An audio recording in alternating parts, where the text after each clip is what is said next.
reverse engineering stealth technology. But before long, that group was working stealth technology. Stealth is one of many astounding technologies developed over the past 60 years. Since the 1940s, technology has progressed at a seemingly exponential rate. Transistors and microcircuitry have revolutionized electronics. Advances in aviation materials allow our planes to fly faster than was previously believed possible. But did we do it alone? A landmark event coincides with the beginning of the technological revolution. Was the timing coincidental, or is there a connection? July 7th, 1947. A flying disc is alleged to have crashed at Roswell, New Mexico. Witnesses have testified that the object was immediately taken away by the U.S. Army.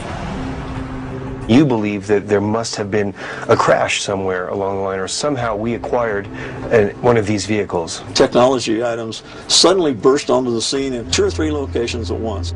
Like they've all been fed some seed, to make it grow, and they all come to similar conclusions. What pieces of technology? Fiber optics were reported in the early crashes. They didn't call them fiber optics, but they looked like glass wires or something. Invisibility. We had lots of reports that UFOs were flying along, being chased, and suddenly they're gone. They've checked with the ground, they get ground track radar on it, they have aircraft visual and aircraft radar that you could not see. Many technological advances being unveiled today were described years ago by UFO witnesses. Just recently, it was said that they can make a tank look invisible by projecting the image behind it in front of it, and you can't even see a tank sitting on the ground. British defense researchers recently made a tank invisible by projecting the background image onto a special foreground surface. UFO witnesses have long reported craft apparently disappearing in front of their eyes. You were there. What was the scuttlebutt in that community? Were people talking? The guys talk about things of very unusual nature to each other, but they don't talk to people outside of that community. The special access community is a very closed community, and you will lie, cheat, or steal to protect it. And it's necessary to be that way. Would you have heard any rumors? Who's got what? I would not say that on camera. I asked him straight up, okay, well, people, who've you talked to? Who's got the stuff? Who's got the goods? Where's this craft being kept? Yeah, you don't want me shot, do you? And he basically said, no, I can't tell you that. Schuessler is certain that reverse engineering of downed UFOs is being done secretly. There's just way too many advancements coming out, and people don't really know what's going on behind the scenes. Advanced technologies have long and complicated histories, making it difficult to trace their development.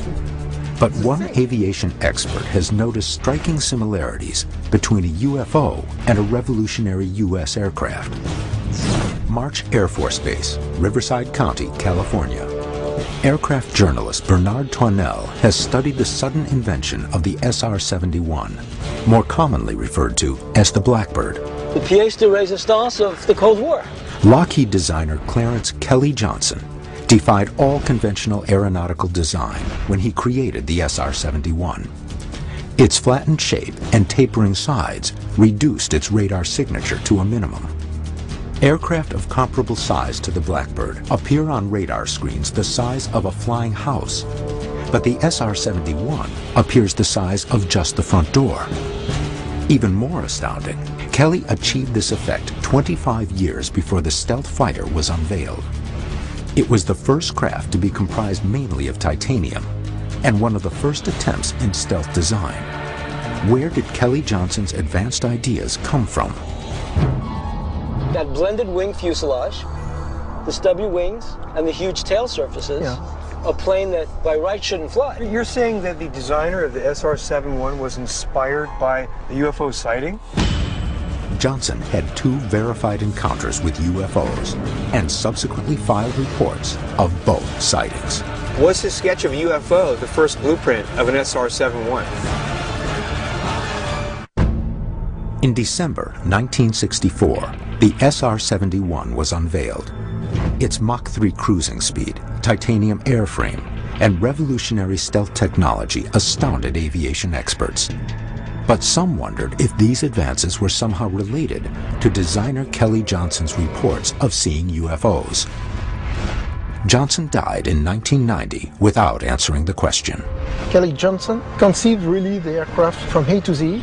He conceived the U-2 the same way. Now, Clarence Kelly had a UFO sighting. November 15th, 1951, Agoura, California. Johnson witnesses a strange object in the sky with a swept-back flying wing shape, unlike any known aircraft of that time. Suddenly he saw something elliptic, very metallic, and very huge dimension. There was also another sighting he had. December 15th, 1953. 2 years later, Johnson notices a dark elliptical shape hovering motionless in the sky. Suddenly, it begins accelerating at impossibly fast speed. He saw a strange craft with two exhausts going very fast. It was not a jet, and he didn't know what it was. Johnson made detailed notes and a sketch of that object. He believed it to be approximately 200 feet wide, hovering at an altitude of 15,000 feet and about 30 to 60 miles away. His sketch of the enigmatic object strongly resembles the plane he designed 13 years later. He mentioned that he cannot explain what he saw, but the most interesting thing is another crew was flying at the same time. Johnson's UFO sighting was independently confirmed by 2 Lockheed pilots on a WV-2 test flight near Long Beach, California. He can corroborate what he saw. The 2 pilots both reported seeing the same dark shape and echoed Johnson's estimate of the object's altitude and speed. We have to remember that Clarence Kelly Johnson was the founder of Lockheed Skunk Works, an aerospace company that went on to design some of the most advanced flying craft in the world. So this was no average engineer. And one has to wonder, was his sketch of a UFO the first blueprint of an SR-71? It would be incredibly interesting as an engineer or scientist to try to reverse engineer something like a UFO. An engineer can take the knowledge they have and see some hints towards how to evolve it. Whatever the source of his inspiration, Kelly Johnson's SR-71 was the first of an ongoing stream of ever more sophisticated stealth designs. The SR-71 has had an impact on every military plane in the sky today.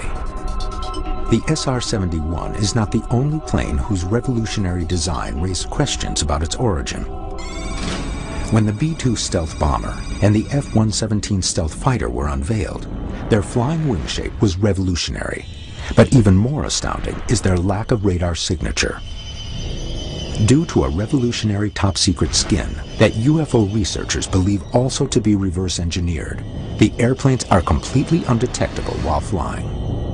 Ufologists immediately remembered the first modern UFO sighting in 1947 when pilot Kenneth Arnold saw unknown flying wing-shaped objects over Mount Rainier, Washington. People believe that Kenneth Arnold saw a saucer in the sky. Wrong. What Kenneth Arnold actually saw was almost a delta wing shape, almost like a stealth fighter. The craft that actually crashed at Roswell was not a flying saucer. It was a flying crescent. Today's flying wing designs are almost direct descendants of the modified blended flying wing that crashed at Roswell.